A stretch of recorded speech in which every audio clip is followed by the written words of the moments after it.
तरफ રાજસ્થાનના કરોલી જિલ્લામાં હવામાનમાં અચાનક પલટો આવ્યો।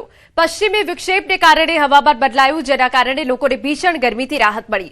ગાજવીજ સાથે વરસાદ વરસતા તાપમાનમાં ઘટાડો થયો અને હવામાન ખુશનુમા બન્યું। ઘણા વિસ્તારોમાં જોરદાર પવન ફૂંકાયો હતો। રાત્રિ દરમિયાન ઝરમર વરસાદ અને ભારે પવન ફૂંકાતા રહ્યા। હવામાનમાં ફેરફારથી તાપમાનમાં ઘટાડો આવ્યો। હવામાન વિભાગના જણાવ્યા અનુસાર પશ્ચિમી વિક્ષેપના પ્રભાવના કારણે રાજ્યના ઘણા જિલ્લાઓમાં હવામાનમાં પલટો જોવા મળી રહ્યો છે।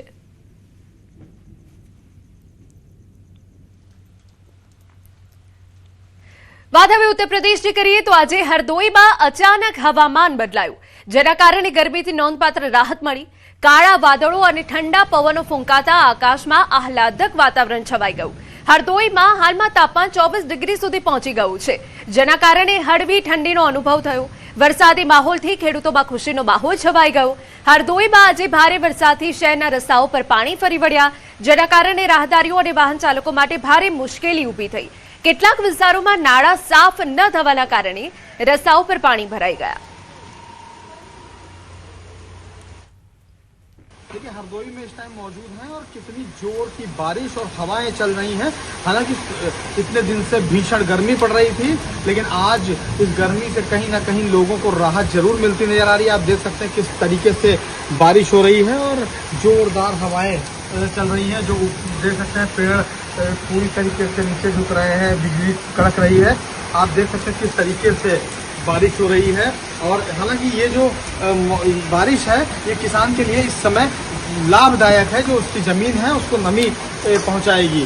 हालांकि जो लोग हैं उनका ज़रूर ये कहना है कि भीषण गर्मी से कहीं ना कहीं उनको इससे राहत मिली है। इस बारिश से इतने दिन से पड़ रही भीषण गर्मी ने लोगों को जीना दुश्वार कर दिया था, लेकिन इस बारिश ने कहीं ना कहीं और जो ये ठंडी हवाएं चल रही हैं इससे राहत मिलती जरूर नजर आई है। फिलहाल आप देख सकते हैं किस तरीके से जोरदार बारिश हो रही है। पूरी तरीके से हरदोई इस समय बारिश के आगोश में है। आप देख सकते हैं पूरे जिले में इस समय बरसात हो रही है और कहीं ना कहीं किसान के चेहरे पर इस समय जरूर मुस्कुराहट नजर आ रही है। वहीं आपको बता दें कि नगर पालिका से हमेशा ही लोगों को शिकायत रहती है, क्योंकि जो सफाई है, सफाई व्यवस्था ठीक से नहीं होती है और उसका खामियाजा हरदोई के लोगों को आधे घंटे की बारिश में ही भुगतना पड़ता है। फिलहाल अभी कुछ ही देर बारिश को हुआ है और अब देख सकते हैं जलभराव, हल्का फुल्का जलभराव आप ये देख सकते हैं होने लगा है और कुछ ही देर में, अभी थोड़ी ही देर में ये जलभराव पूरी तरीके से घरों तक पानी को पहुंचा देगा। સમાચારમાં વાત રાજસ્થાનની કરીએ। દૌસા જિલ્લામાં ભારે ગરમી બાદ હવામાનમાં અચાનક પલટો આવ્યો। દૌસા જિલ્લામાં જોરદાર વાવાઝોડું ત્રાટક્યું, જેનાથી સામાન્ય જનજીવન ખોરવાઈ ગયું। ધૂળ અને વીજળી ગુલ થવાથી રહેવાસીઓને મુશ્કેલીનો સામનો કરવો પડ્યો। વાવાઝોડાના થોડા કલાકો પછી અચાનક ભારે વરસાદ શરૂ થયો।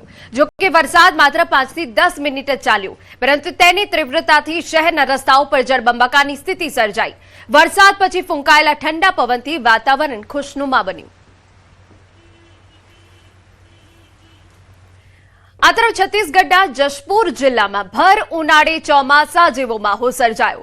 જોરદાર વાવાઝોડા બાદ જિલ્લામાં ભારે વરસાદ પડ્યો, જેનાથી લાંબા સમય સુધી પડી રહેલી ગરમીમાં નોંધપાત્ર રાહત મળી। બગેહા વિસ્તારમાં વરસાદ સાથે ભારે કરા પડ્યા, જેના કારણે હવામાનમાં ઠંડક પ્રસરી ગઈ, સાથે ખેડૂતોની ચિંતા પણ વધી ગઈ। કરા અને ભારે વરસાદથી ટામેટા, મરચા અને અન્ય પાકોને ભારે નુકસાન પહોંચ્યું।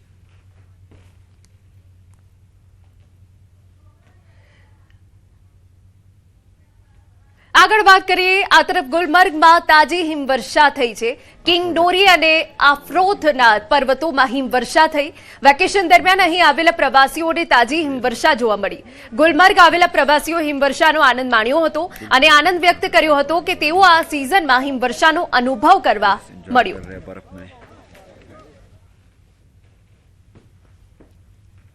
આ તરફ મધ્યપ્રદેશના પન્ના જિલ્લામાં હવામાનમાં અચાનક પલટો આવ્યો। ભારે વરસાદ સાથે ભારે વાવાઝોડું પણ આવ્યું। છેલ્લા 24 કલાકમાં હવામાનમાં થયેલા ફેરફારથી એક તરફ લોકોને ગરમીથી રાહત મળી, તો બીજી તરફ ખેડૂતોની મુશ્કેલીમાં વધારો થયો। વરસાદના કારણે ખરીદી કેન્દ્રો પર સંગ્રહિત ઘઉં ભીના થઈ રહ્યા છે, જેના કારણે નુકસાનનું જોખમ વધી રહ્યું છે। ભારે પવનના કારણે જિલ્લાના અનેક વિસ્તારોમાં વૃક્ષો પણ પડી ગયા। મધ્યપ્રદેશની વાત કરી લઈએ. ટીકમગઢમાં જોરદાર વાવાઝોડા અને વરસાદના કારણે અંધાધૂંધી મચી ગઈ. ઘણી જગ્યાએ મોટા વૃક્ષો ઉખડી ગયા. વાવાઝોડું એટલું જોરદાર હતું કે પોલીસ કંટ્રોલ રૂમની પાછળ રાખેલો લોખંડનો ટાવર જમીન પર પડી ગયો, જેના કારણે પોલીસ કંટ્રોલ રૂમની છઠ્ઠી દિવાલ પણ ધરાશાયી થઈ. આના પરથી તમે કલ્પના કરી શકો કે તોફાન કેટલું ભયંકર હશે. સદનસીબે કોઈ દુર્ઘટના નથી થઈ.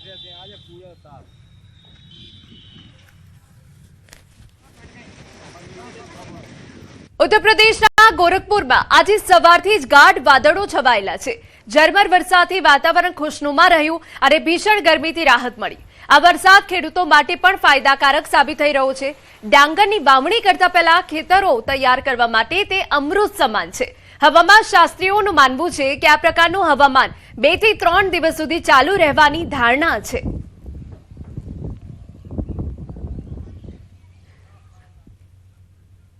સમાચારમાં આગળ વાત કરીએ. રાજ્યમાં તાપમાનનો પારો 40 પાર 42.4 ડિગ્રી સાથે રાજકોટ સૌથી ગરમ. અમદાવાદમાં 41.7 ડિગ્રી, ગાંધીનગરમાં 41 ડિગ્રી તાપમાન, અમરેલીમાં 40.7 ડિગ્રી, ભાવનગરમાં 40.4 ડિગ્રી તાપમાન, ડીસા અને દાહોદમાં નોંધાયું 40 ડિગ્રી સુધી તાપમાન.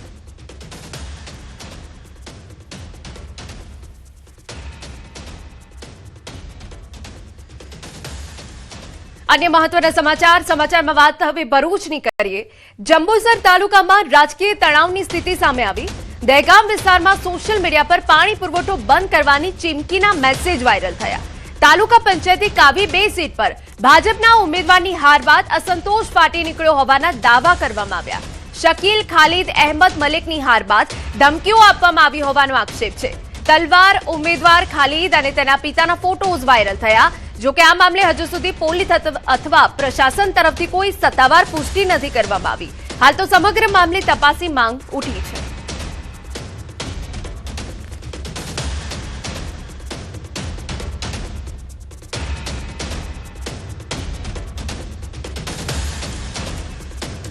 તો આપને જણાવી દઈએ, ઉમેદવારની હાર બાદ ધાકધમકી આપ્યાનો આક્ષેપ અહીંયા થયો છે. દહેગામ વિસ્તારમાં પાણી બંધ કરવાની ચીમકી ઉચ્ચારી. ચૂંટણીમાં હાર થયા બાદ ધમકી આપ્યાનો આક્ષેપ. અમારા સંવાદદાતા ભાવિન વધુ વિગતે વાત કરવા જોડાયા છે. ભાવિન, આખો મામલો શું છે? ભરૂચના જે જંબુસર તાલુકાના દહેગામમાં છે ને પાણી પુરવઠો બંધ કરવામાં આવ્યો હતો. આપની પાર્ટી ત્યાં જીતી હતી અને ભાજપની ખાલિદ અહેમદ મલિકની હાર થઈ હતી. તેથી તેને ત્યાં ગામમાં ધમકી આપી હતી. એ તાવી 2 સીટ ઉપરથી ભાજપનો ઉમેદવાર હતો અને ત્યાં ઉભો રહ્યો હતો. એને જ્યારથી ચૂંટણી ચાલુ થઈ ત્યારથી જ ત્યાં પાણી પુરવઠો બંધ કરી દીધો હતો. તેથી તે મત ફેરવવાની કોશિશ કરી હતી અને જે ઉમેદવાર છે એ ઉમેદવારે સ્પષ્ટપણે જે ગ્રુપ છે એમનું જે ગ્રુપ હતું જંબુસરનું, એની અંદર લખ્યું હતું કે આજથી જ પાણી પુરવઠો બંધ રહેશે. તેની દરેક ગ્રામજનોએ ગંભીરતાથી નોંધ લેવી. ઉપરાંત એવું પણ લખ્યું હતું કે સૂચના નથી, આ નિર્ણય છે મારો. આ મામલે હજુ સુધી કોઈ સત્તાવાર પુષ્ટિ થઈ નથી અને પોલીસ તપાસ ચાલુ છે. જી બિલકુલ, આભાર. સમાચારમાં વાત અમદાવાદની કરીએ. અસામાજિક તત્વોનો આતંક સામે આવ્યો.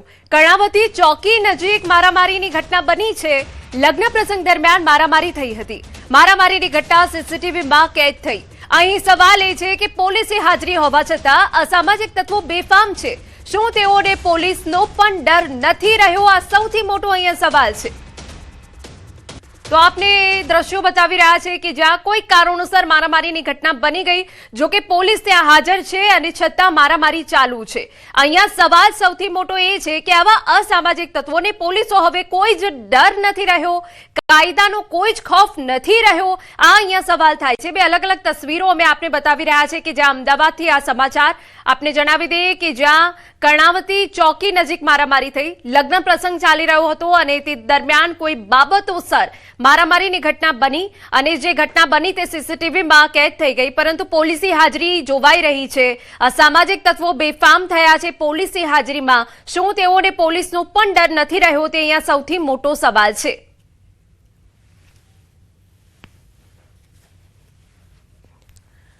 તો કર્ણાવતી ચોકી નજીક મારામારીની ઘટના બની છે. કયા કારણોસર મારામારી થઈ છે તેની કોઈ સ્પષ્ટ વિગતો નથી, પરંતુ બીજા જે સીસીટીવી ફૂટેજ અમે આપને બતાવી રહ્યા છે જેમાં પોલીસ કાફલો ત્યાં હાજર છે, પોલીસ વેન ઊભી છે અને છતાં પણ જે લોકો છે એકબીજા ઉપર લાકડી વડે મારામારી કરી રહ્યા છે.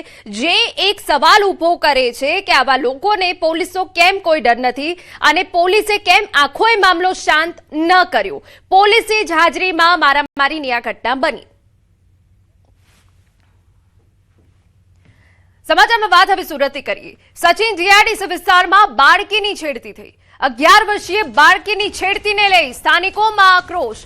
દુકાનદારે છેડતી કર્યાનો પરિવારનો આક્ષેપ છે. પ્રભુલાલ માડી નામના દુકાનદાર સામે ફરિયાદ નોંધાઈ. સચિન જીઆઈડીસી પોલીસે તપાસ હાથ ધરી.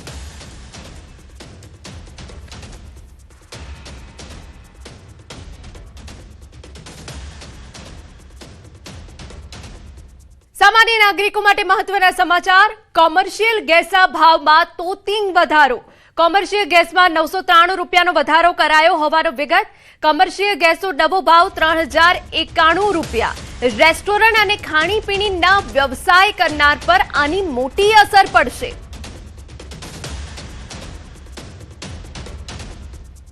તો આપને જણાવી દઈએ કે જ્યાં કોમર્શિયલ ગેસમાં 993 રૂપિયાનો વધારો કરવામાં આવ્યો છે, જે લોકો રેસ્ટોરન્ટ ચલાવી રહ્યા છે, ખાણીપીણીની તેમનો વ્યવસાય છે, તેઓ લોકોને આની માઠી અસર જરૂરથી પડવાની છે.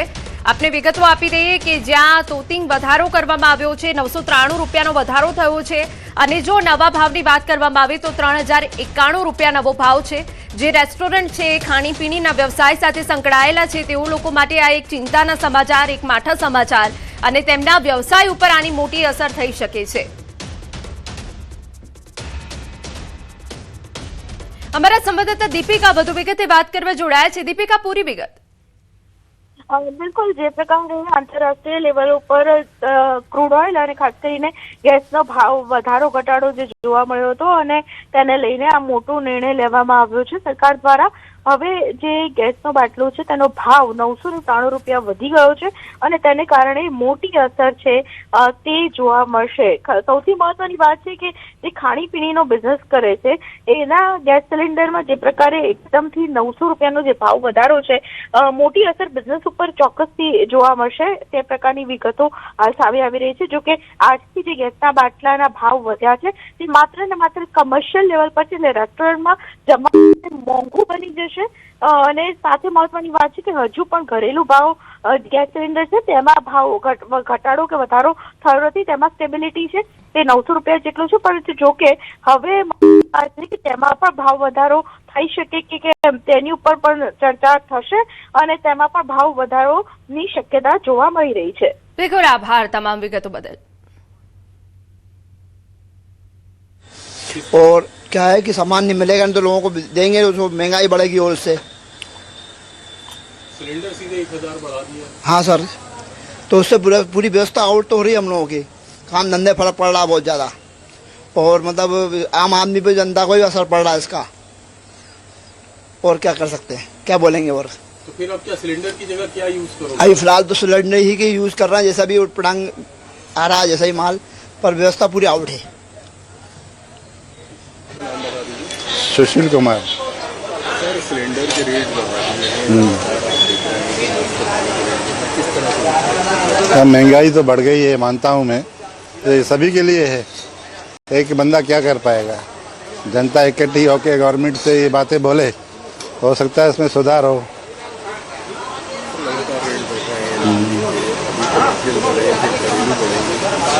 घरेलू तो अभी वही रेट है.